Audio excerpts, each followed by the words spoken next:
Hi மக்களே, good morning. இன்றைக்கி காலையில் எப்போதும் போல் சீக்கிரமாக எழுந்திரிச்சு குளிச்சுட்டு நம்ம கிச்சன் வேலையை ஸ்டார்ட் பண்ணியாச்சுங்க. அனைவருக்குமே என் மனமார்ந்த விநாயகர் சதுர்த்தி நல்வாழ்த்துக்கள். பிள்ளையாரப்பாவுடைய அருள் பரிபூர்ணமாக நம்ம எல்லாருக்குமே கிடைக்கணும் அப்படின்னு நான் மனதார பிள்ளையாரப்பா கிட்ட வேண்டிக்கிறேன். இன்றைக்கி கிளைமேட் எப்படி இருக்குது அப்படின்னு பார்த்தீங்கன்னா, காலையிலே சிலு சிலுன்னு சாரல் தாங்க. ஹெவியான மழை கிடையாது, ஆனால் சிலு சிலுன்னு சாரல், வெயில் கிடையாது. கிளைமேட் வந்து இந்த மாதிரி டார்க்காக தாங்க இருக்குது. மழை இருக்கிற மாதிரி நியூஸில் வந்து சொல்லியிருக்காங்க. ஆனால் எப்படி அப்படிங்கிறத அடுத்தடுத்த நாட்களில் தான் தெரியும்.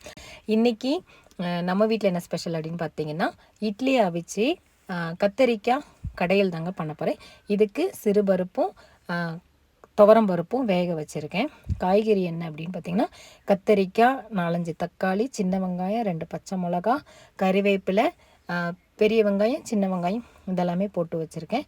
இதை அப்படியே எடுத்து பருப்பு, காய்கறி இதெல்லாம், பருப்பு, கத்தரிக்காய் இதெல்லாமே மொத்தமாக போட்டு வேக வைக்க போகிறோங்க. இது வந்து கத்திரிக்காய் கடையல் அப்படிங்கிறதுனால காய்கறியில் நான் கத்திரிக்காய் மட்டும் தான் சேர்த்துருக்கேன். வேறு உருளைக்கிழங்கு, முருங்கைக்காய் எதுவுமே சேர்க்கலை. இதை வந்து நம்ம வேக வச்சு அப்படியே கடைஞ்சி தாளித்து எடுக்க போகிறோங்க. இட்லிக்கு, தோசைக்கு சூப்பராக இருக்கும்.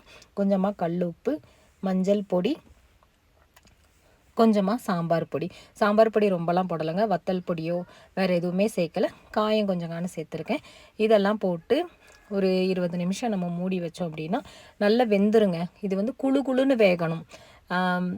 பருப்பு தனியாக, இது தனியாக நம்ம போடாமல் எல்லாத்தையும் மொத்தமாக போட்டோம் அப்படின்னா நம்ம ஊற்றி சாப்பிடும்போது எது கத்தரிக்காய் எது பருப்பு அப்படின்னு கூட தெரியக்கூடாது. அந்த அளவுக்கு ரெண்டுமே நல்லா மிக்ஸ் ஆகி நல்லா கடைஞ்சி சாப்பிட்றதுக்கு நல்லா டேஸ்ட்டாக இருக்குங்க.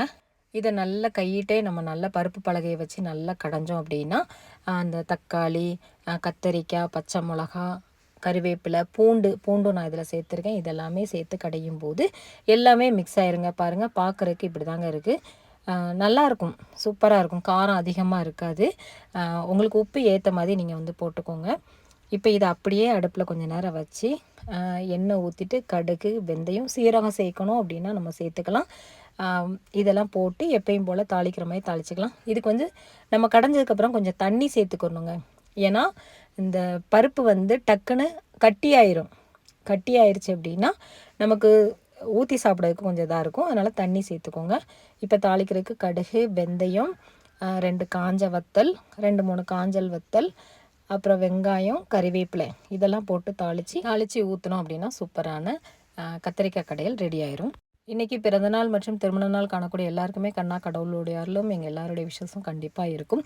மக்களே, உங்கள் எல்லாருக்கும் have a nice day. Thank you.